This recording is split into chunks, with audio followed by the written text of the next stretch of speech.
So between number 8 and number 9, between craving and clinging or grasping, this is where we can break the cycle.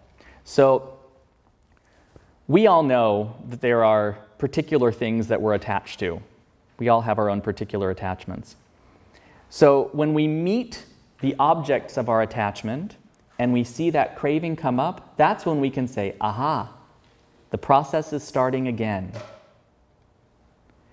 And now I know about these 12 links. I know from the teachings of the Buddha that if I dive into this craving and allow it to become real grasping, real strong attachment, it's just going to keep me in this cycle of suffering.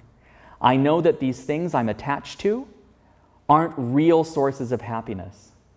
I know that they're impermanent. So we can go back through what we've learned of the Dharma and work on our minds to slowly undo that next step after craving into grasping. Now, we might be able to do it once with one particular attachment, but the key is to do it in every moment.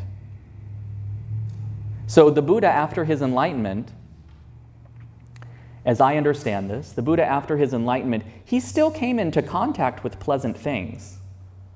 Sometimes people would offer nice food, sometimes not so nice food. Sometimes the weather would be nice, sometimes it wouldn't be nice.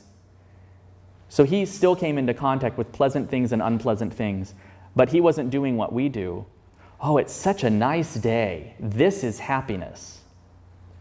Oh, today I got really yummy curry rice. This is happiness. He wasn't doing that. In every moment, every little thing that we come in contact with, that we're grasping at and clinging to, he wasn't doing that. So this is how we can break these links. Seeing that craving arise, but stopping the grasping. And it's easier for us to start with the big obvious things. It's easier for us to start undoing that when we feel that real rush of wanting more. So this can be an important part of our practice. Okay. But as I say later in this short text,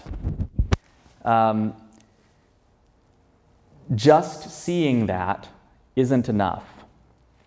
Here we're basically talking about wisdom, right? Just cultivating that wisdom isn't enough. We also have to have great compassion. If we're only after our own freedom from suffering, we'll never find it. So some people do achieve what we call individual liberation. They break this cycle of birth, old age, sickness, and death. And they enter a state of being without form where the mind is at rest. But then the Buddha comes to them and says, "You're not finished. This isn't really enlightenment. You're not finished. You have to go back and walk the Bodhisattva path." So while we're working on wisdom, we also need to work on cultivating compassion. That's the complete path. So this is why we say these prayers like the Bodhisattva's vow and praying for suffering beings. It's mixed in with our prayers, wanting to have this mind that really wants not only an end to our own suffering, but an end to the suffering of all beings. And of course, right now for us, that's too much. None of us, I think, well, I know for myself, maybe all of you are bodhisattvas who have come to check on me. But I know for myself, I'm not a great bodhisattva. I still have a lot of self-centeredness. I can see it. Sometimes I don't see it, sometimes I see it. But I want to become a kind of being that can really live up to this. And that's why I'm saying these prayers. I'm trying to train my mind to move in this direction, the direction of the Bodhisattva's vow, so that in time I can really live up to these prayers. So this is what I would like to say. I did do this today, in one day. So this is what I wanted to say about the 12 links and how we can use them in our practice, this understanding in our practice.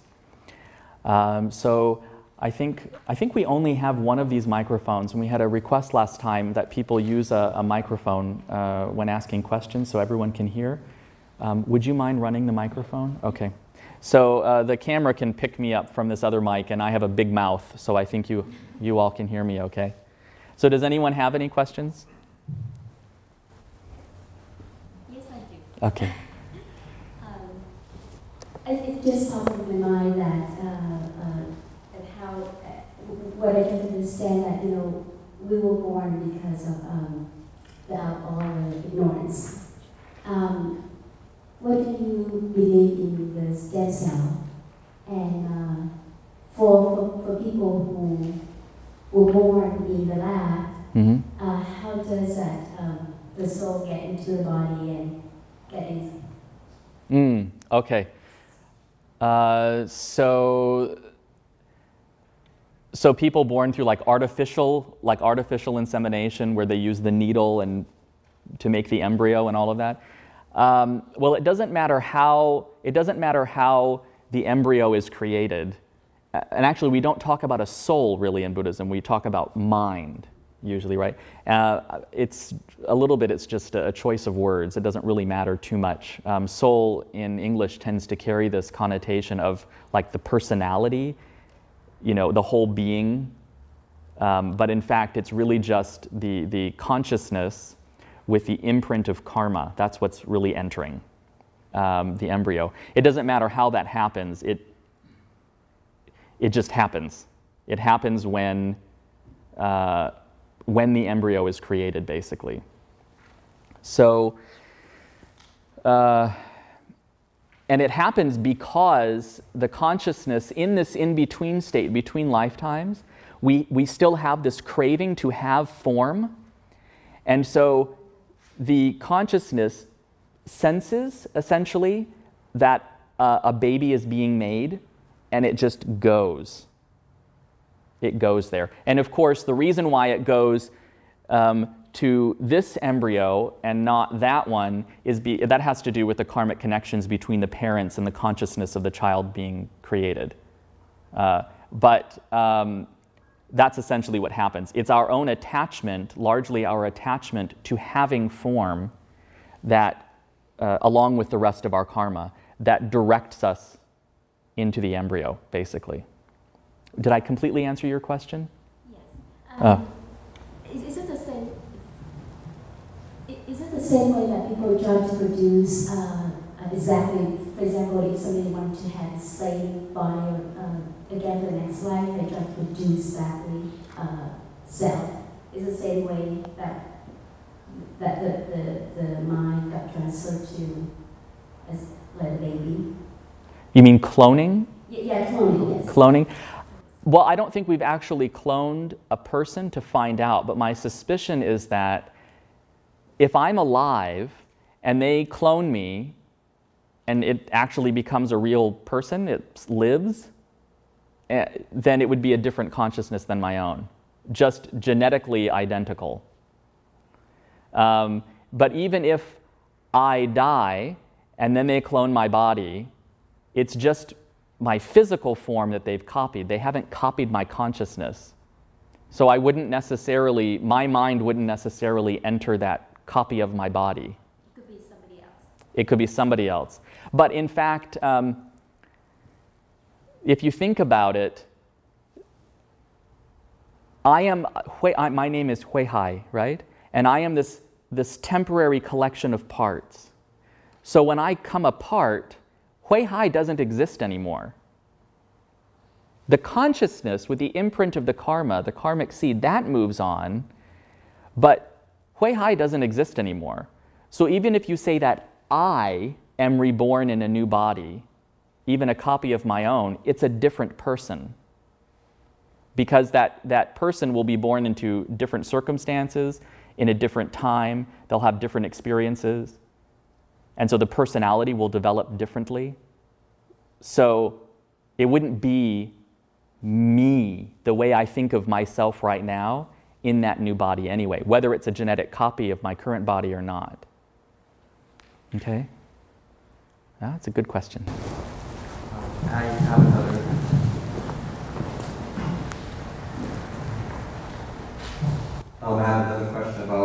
consciousness. I was wondering about people who are born mentally challenged, people who are born lonely, but then got into an accident and got really ill and become then put into a vegetative state. What do you have to say about their consciousness? I think, give me a minute, let me think about that. I think people are born into the circumstances into which they're born, and we experience the things that we experience because of karma. That's not to say that someone who is born mentally challenged is necessarily being punished. Remember, there's no reward and punishment in Buddhism. Buddha's not saying, I like you, so you're going to have a good life, and I don't like you, or you've been bad in your last life, so you're going to have a terrible life this time. It doesn't work that way. It's this impersonal, natural process, like gravity.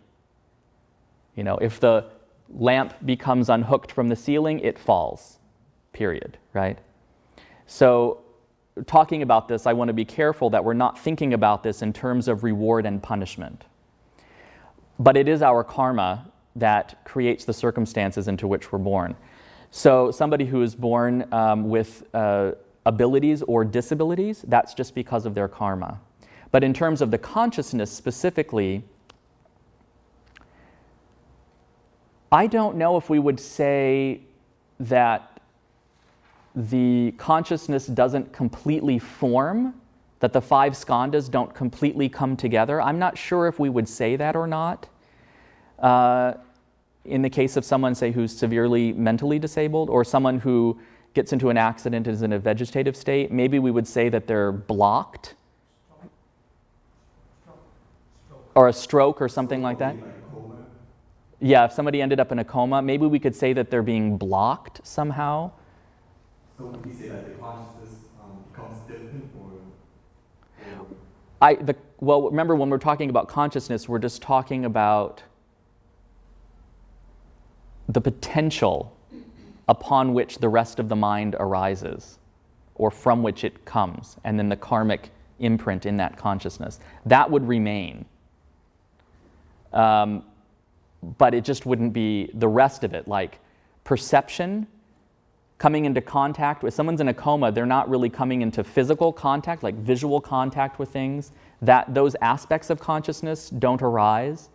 And they're not necessarily perceiving things because they're not coming into contact with things. So they're not saying this is a computer, this is a clock. They're not coming into contact with things.